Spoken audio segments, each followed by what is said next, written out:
আমরা একটু ঘুরে আসতে চাই এসপি অফিস থেকে। অভিযোগ রয়েছে পুলিশের কিছু সদস্য নাকি অনলাইন ক্যাসিনো খেলোয়াড়দের শেল্টার দিতেন। ভাই, সবচেয়ে বড় কষ্টের বিষয় ক্রিপ্টোকারেন্সির মাধ্যমে হাজার হাজার কোটি টাকা বিদেশ চলে যাচ্ছে এবং এটা কিন্তু সর্বোচ্চ মহল দেখতে জানে। এখন ক্রিপ্টোকারেন্সি না সেটা আমি বলতেছি না, অবশ্যই জানে। সাইবার ক্রাইমে আছে। হ্যাঁ, ক্রিপ্টোকারেন্সিতে মানে শুধু একটা না, কিন্তু আরও অনেক আছে। আমাদের মেহেরপুরে টেলিগ্রাম প্রতারক সেগুলো অনেক আছে হচ্ছে এবং সেগুলো সব ক্রিপ্টোকারেন্সিতে চলে যাচ্ছে। আমরা একটু জেনে নিতে চাই পুলিশের তৎপরতা নিয়ে। এখানেও বের হয়ে আসলো পুরনো সেই অভিযুক্তদের নামই।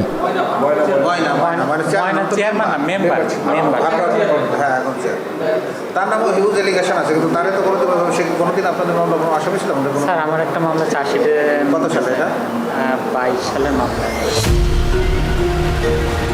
পুলিশের উচ্চপদস্থ কর্মকর্তারা জড়িত এমন অভিযোগের কোনো ভিত্তি আছে কিনা মেহেরপুরের সার্কেল এসপি দিলেন গা হিম করা তথ্য। অভিযোগের কথা অকপটে স্বীকারও করলেন তিনি। পলিটিশিয়ান, সাংবাদিক, পুলিশ এবং এক কথায় আইনশৃঙ্খলা বাহিনী যত ইউনিট আছে এরা মিলে শালা দুলাভাই এক হয়ে এইসব করছে। লেখালেখি হয় ফেসবুকে ইত্যাদিতে যে শালারা চলে যায় না কে, শুধু চলে যায় না কে, তার পোস্টিং করি এবং করাইছেও। আপনার এই যে সাবেক এসপি, তার বিরুদ্ধে তো মন্ত্রী মহোদয়ের বন্ধু, ক্লোজ ফ্রেন্ড রাফিউল এবং আপনার ডিবির ওসি সাইফুল। আচ্ছা, যাই হোক, পরে বলি। তা এখন সারা বাংলাদেশ থেকে আমরা এরকম আরও নম্বর কালেকশন হচ্ছে এবং এগুলো বন্ধ হবে। আর একটা চলতেছে মানি লন্ডারিং একটা মামলা দেওয়ার জন্য। আপনারা বিকাশ এবং নগদ এই মেহেরপুরে যারা এজেন্ট দেয় কোনোদিন কি জিজ্ঞাসা করছেন যে আপনার জেলায় কতগুলো বিকাশের এজেন্ট আছে? একটা মামলার রেফারেন্স দিয়ে আয়োকে বললাম যে তুমি কোর্টে লেখো মেহেরপুর জেলায় বিকাশের এজেন্ট নম্বর কতগুলো আছে, নগদের এজেন্ট নম্বর কতগুলো আছে। কোর্ট অনুমতি দেয় নাই। কোর্ট বলছে মামলা সংশ্লিষ্ট যারা আছে তাদেরটা, অন্যদেরটা নেওয়া যাবে না। এসপি অফিস থেকে জানা গেল এক সার্কেল এসপির নাম। তাকে একটি পাতানো ফোন কলের সূত্র ধরে বদলি করা হয়েছিল এখান থেকে। আমরা একটু কথা বলতে চাই তার সাথে। ভাই, আমরা একটা ইনভেস্টিগেট করতেছি, এখন মেহেরপুরেই আমি আছি। এখন মূল এটা নিয়ে কাজ করলে তো বিপদে পড়বে, যেই কাজ করবে সেই বিপদে পড়বে। ঠিক আছে, আমি মনে হয় সর্বোচ্চ কাজ করছিলাম। আমার এখানে ডিউরেশন ছিল 7 মাস, আমার চাকরির ডিউরেশন। অন প্রমোশনে আমি গিয়েছিলাম ডিসেম্বরের 7-8 তারিখে যোগদান করছিলাম। এরপরে ছিলাম হলো জুলাইয়ের 22-23 তারিখ পর্যন্ত, তারপর চলে আসছিলাম। বিপদে পড়ার কারণ কি তৎকালীন সময় মন্ত্রীর ওয়াইফ?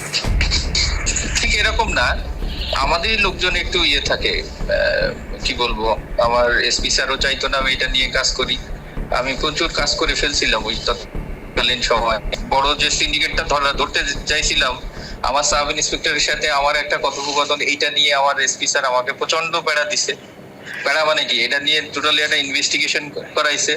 তারপর হলো আমার হেডকোয়ার্টারে এটা নিয়ে দৌড়াদৌড়ি করা লাগছে। মানে তৎকালীন সময় আপনার ইনভেস্টিগেশনে কাদের নাম বেসিক্যালি উঠে আসছিল ভাই? এখানে লিপু বেশি, তারপরে এক সাব ইন্সপেক্টর ছিল ইকবাল, তারপরে এটা সিন্ডিকেট ভাই, এটা হিউজ সিন্ডিকেট। এখন তো আগে তো সিম নির্ভর ছিল, এখন আপনি আপডেট হয়ে এরা হলো এপিআই, বিভিন্ন মার্চেন্ট, তারপরে আপনার ক্রিপ্টোকারেন্সিতে চলে গেছে। এখন কাজ করা আরো জটিল। ডিবির এসআই সাহেব আলীর সাথে সার্কেল এসপি আজমলের ফোন কলে কি কথা হয়েছিল? আপনার সাথে এই কথোপকথনটা কি নিয়ে ছিল?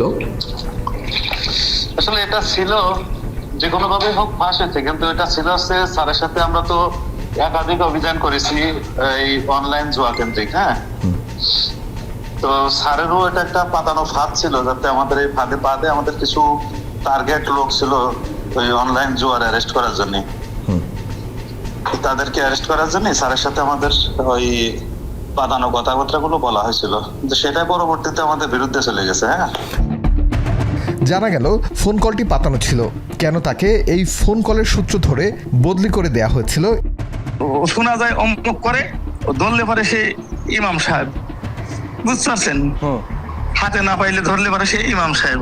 এসপির সাথে কোনোদিনও ওই দারোগা ওসি ভালো সম্পর্ক থাকে না ভাই, ঠিক আছে? তারা হচ্ছে এই মানে 10টা কাজ করছি, এটা দেখাচ্ছি মামলাটা মামলা উদ্ধার করতে পারিনি, গালিগালা শুরু করে দিছে। এবার রাফিউল আলমের সাথে কথা বলে জানতে চাই সার্কেল এসপি আজমলের বদলি নিয়ে। ওই সময় যে আজমল সাহেব ছিলেন সার্কেল এসপি, উনি আসলে ওনার পরবর্তী সময় একটা ফোন আলাপ ভাইরাল হয়েছে, উনি কেন ট্রান্সফার হয়েছিলেন?